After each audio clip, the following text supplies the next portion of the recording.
بسم اللہ الرحمن الرحیم۔ السلام علیکم معزز طلبہ کرام، آپ سب کیسے ہیں؟ آج ہم نور الانوار کے سبق نمبر 31 کو پڑھیں گے۔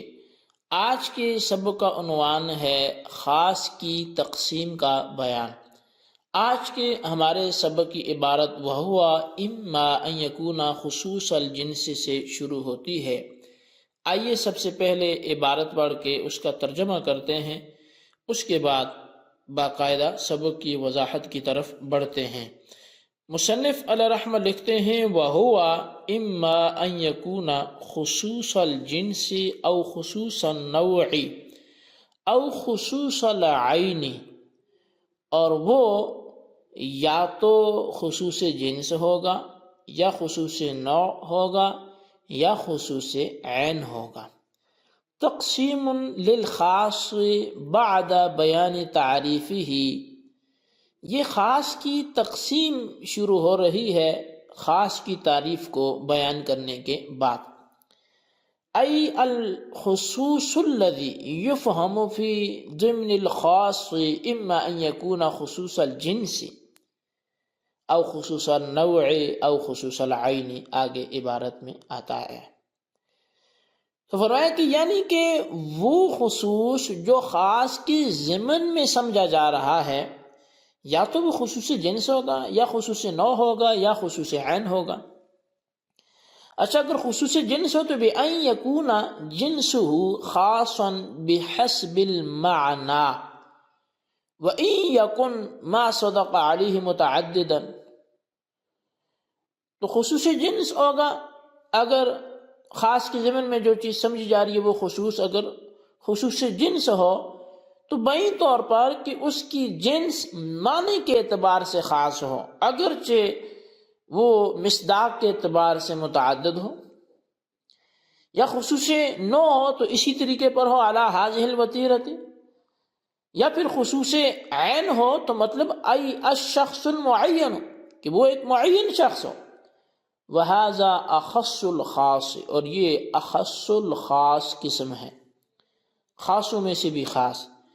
وَالْجِنْسُ عِنْدَهُمْ عبارة عن كلي مقول على كثيرين مختلفين بالأغراض دون الحقائق كما ذهب إليه المنطقيون۔ اہل اصولیین کے ہاں جنس وہ عبارت ہے اس کلی سے جو مختلفین بالاغراض کثیر لوگوں پر بولی جاتی ہو، نہ کہ مختلفین بالحقائق کثیر لوگوں پر بولی جاتی ہو، جیسا کہ اس طرف مناطقہ گئے ہیں۔ والنوع عندهم کلی مقول على کثیرین متفقین بالاغراض دون الحقائق کما هو رأی المنطقیین، اور نوع اہل اصول کے ہاں وہ ایک ایسی کلی ہے جو متفقین بالاغراض کثیر لوگوں کے ہاں بولی جائے، نہ کہ متفقین بالحقائق پر، جیسا کہ مناطقہ کی رائے ہے۔ فہم انما یبحثون عن الاغراض دون الحقائق، بس اہل اصول وہ اغراض سے بحث کرتے ہیں، حقیقتوں سے بحث نہیں کرتے۔ فرب نوع عند المنطقیین جنس عند الفقہاء، تو بسا اوقات ایسا ہو جاتا ہے ایسا کہ مناطقہ کے ہاں وہ نوع ہوتی ہے جبکہ فقہاء کے ہاں وہ جنس ہوتی ہے۔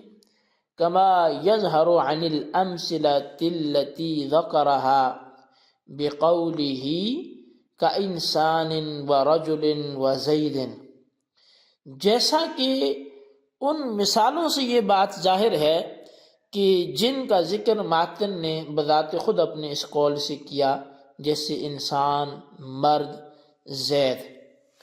فالانسان نظیر خاص الجنس فانہ مقول علی کثیرین مختلفین بالاغراض، بس انسان یہ خاص الجنس کی مثال ہے، بس بے شک یہ مختلفین بالاغراض کثیر جماعت پر بولا جاتا ہے۔ فإن تحتہ رجل وامرأة، بس اس کے نیچے مرد بھی آتی ہے، عورت، مرد بھی آتا ہے، عورت بھی آتی ہے۔ والغرض من خلقة الرجل هو كونه نبيا وإماما وشاهدا في الحدود والقصاص ومقيما للجمعة والأعياد ونحوه۔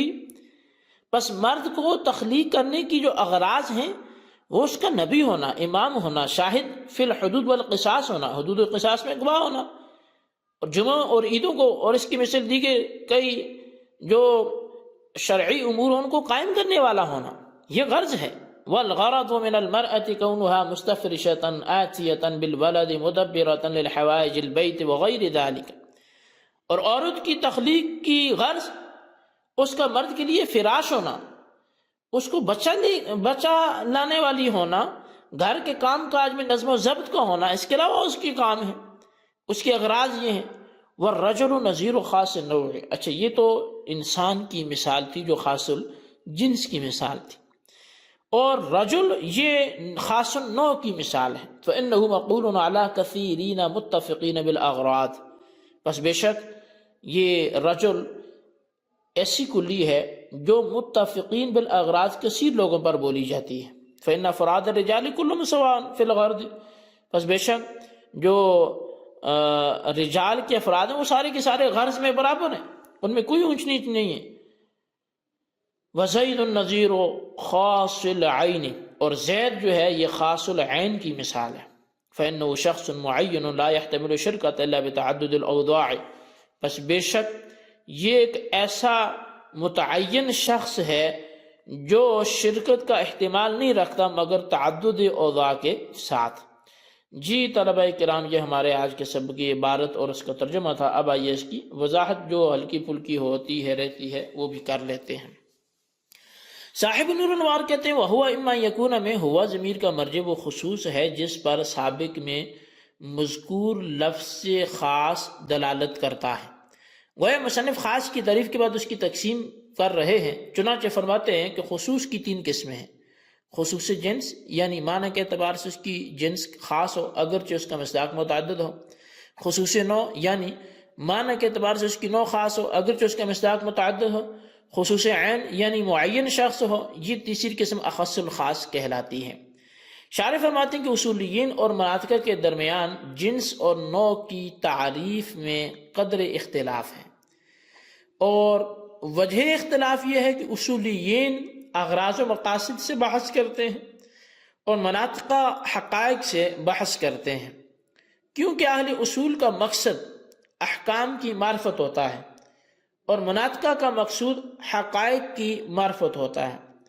پس اصولیین کے نزدیک جنس اور نوع کی تعریف یہ ہوگی کہ جنس وہ کلی ہے جو ایسے بہت سے افراد پر محمول ہو جن کی غرض الگ الگ ہو، اور نوع وہ کلی ہے جو ایسے بہت سے افراد پر محمول ہو جن کی غرض ایک ہو، اور مناطقہ کے نزدیک جنس وہ کلی ہے جو ایسے افراد پر محمول ہو جن کی حقیقت الگ الگ ہو، اور نوع وہ کلی ہے جو ایسے افراد پر محمول ہو جن کی حقیقت ایک ہو۔ اس اختلاف کی وجہ سے بسا اوقات ایسا ہوگا کہ مناطقہ کے یہاں ایک چیز نوع ہوگی مگر اصولیین کے ہاں وہی چیز جنس ہوگی۔ مثال کے طور پہ انسان مناطقہ کے ہاں یہ نوع ہے جبکہ اصولیین کے ہاں یہ جنس ہے۔ اب مثالیں جہاں سے بیان کی جا رہی ہیں کہ انسان اور رجل اسی طرح زید، تو اب مصنف یہ فرماتے ہیں کہ انسان یہ خاص الجنس کی مثال ہے کہ انسان ایسی کلی ہے جو مختلف بالاغراض بہت سے افراد پر بولی جاتی ہے۔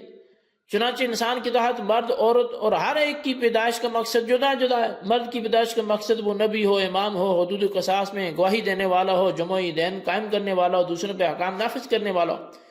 اور عورت کی پیدائش کا مقصد یہ ہے کہ مرد کے لیے فراش ہو اور بچہ جننے والی ہو، اندرون خانہ کا نظم و نسق کرنے والی ہو۔ اور رجل یہ خاص النوع کی مثال ہے کیونکہ رجل ایسی کلی ہے جو کثیرین متفقین بالاغراض یعنی جن کی غرض ہے کہ اس پہ محمول ہوتی ہے۔ چنانچہ مرد کے تمام افراد وہ غرض میں منافی ہیں، ان میں آپس میں فرق نہیں ہے۔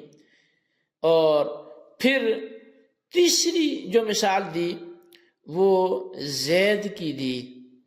وہ زید کی مثال فرمایا کہ یہ خاص العین کی مثال ہے، کیونکہ زید ایک معین شخص ہے، ایک وضع کے اعتبار سے شرکت کا احتمال نہیں رکھتا، ہاں تعدد وضع کے اعتبار سے شرکت کا احتمال رکھتا ہے، اس طور پر کہ دو شخصوں نے اپنے اپنے بچے کا نام زید رکھ لیا۔